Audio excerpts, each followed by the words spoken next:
during the Revolutionary War, the War of 1812, and the complicated Venezuela boundary crisis with Great Britain in 1895. Nevertheless, the Yankee imperialists stopped well short of conquest, and in the 21st century era of unchallenged U.S. hegemony, Canada has gone its own quirky way, more notably than ever before, reveling in its separate destiny and distinctive institutions.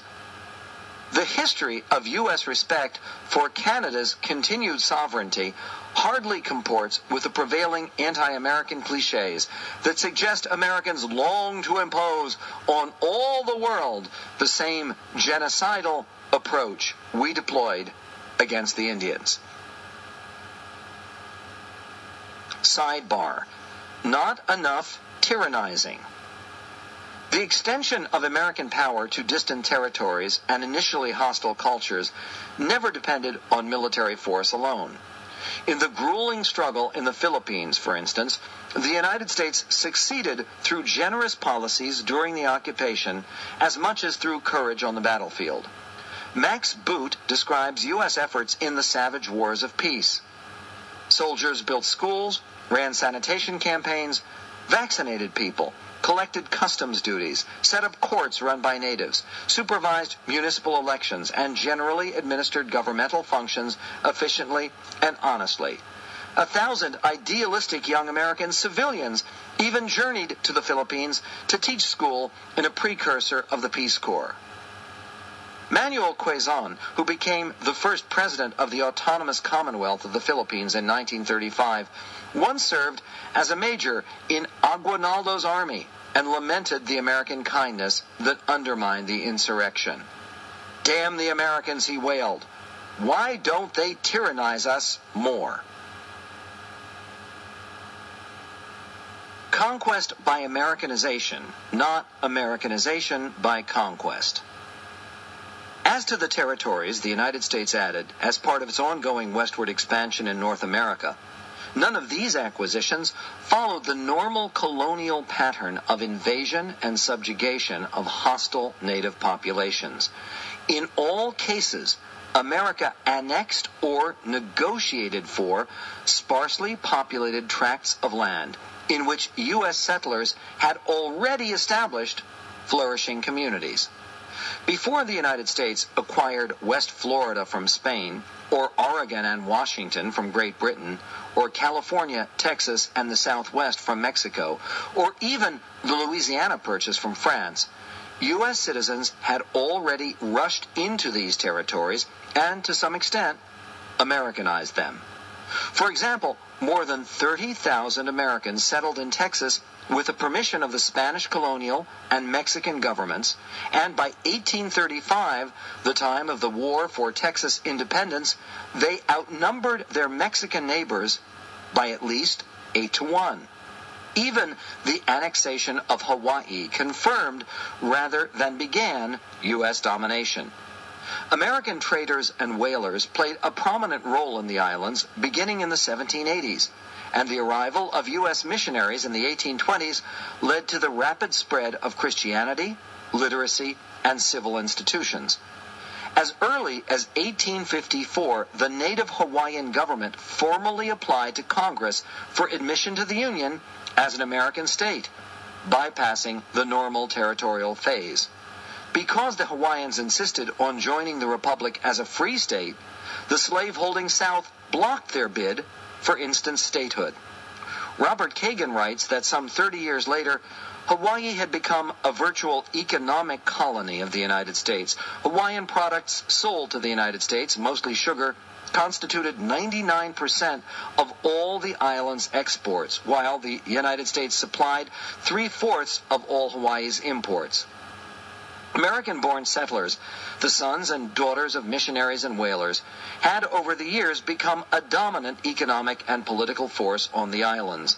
Over time, the American and other light-skinned merchants in Hawaii agitated for political rights and a political system more closely attuned to their political and economic interests. This led to an elected legislature, the decline of the monarchy, the establishment of a republic in 1894, territorial status in 1900, and statehood in 1959. As in the other permanent additions to U.S. territory, it wasn't invading armies that made Hawaii part of the nation, but independent-minded immigrants and settlers acting for their own advancement without governmental sponsorship or sanction, and establishing American communities that made U.S. acquisition not only possible, but inevitable.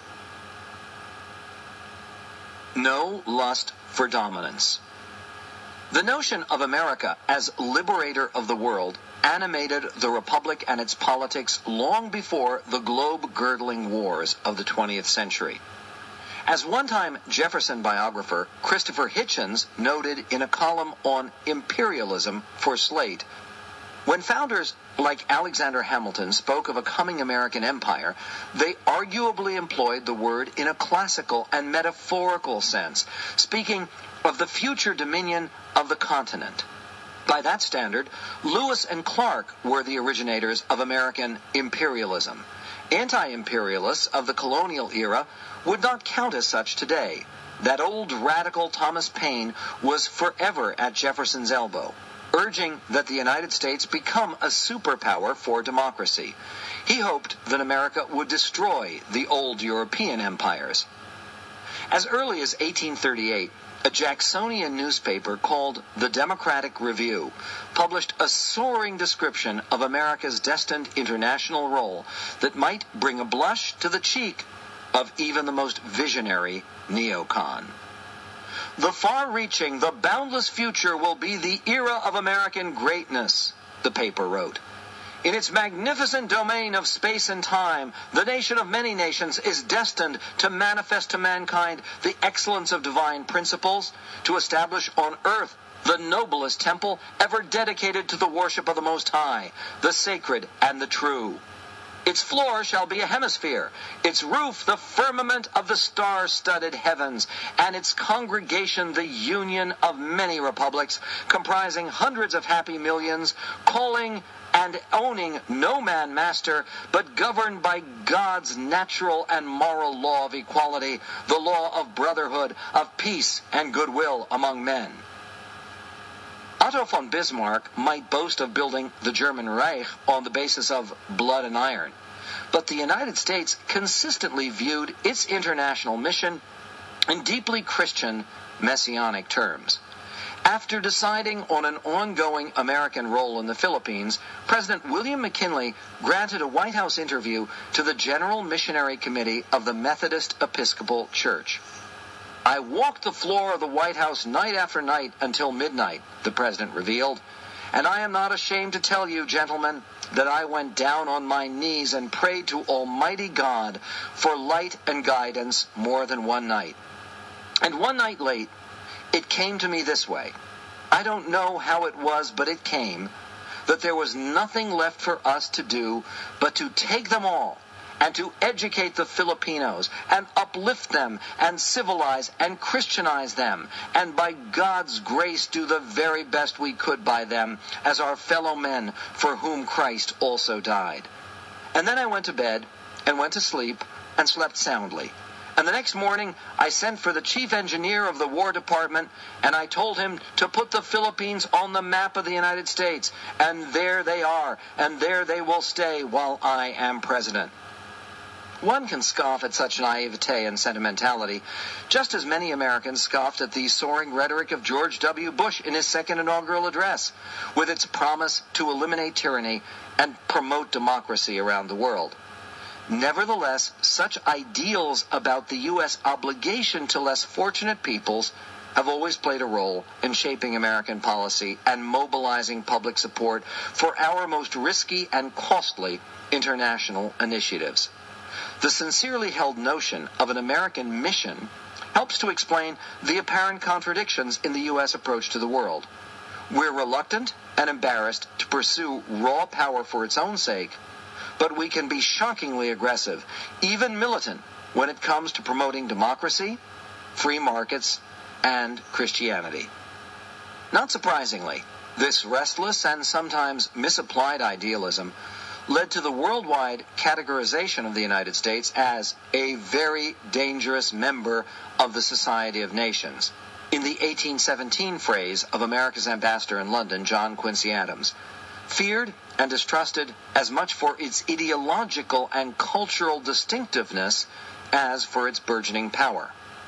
Donald Kagan, who paraphrased Adams for the title of his influential book, Dangerous Nation, writes, "But aggressive territorial expansionism was not the only quality that made the young American republic dangerous in the eyes of others.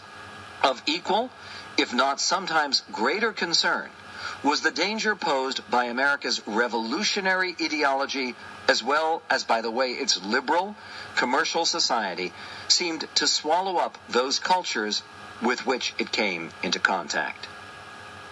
This tendency to devour less vital systems and societies not only reflected the nation's democratic assertiveness, but also brought obvious financial benefits.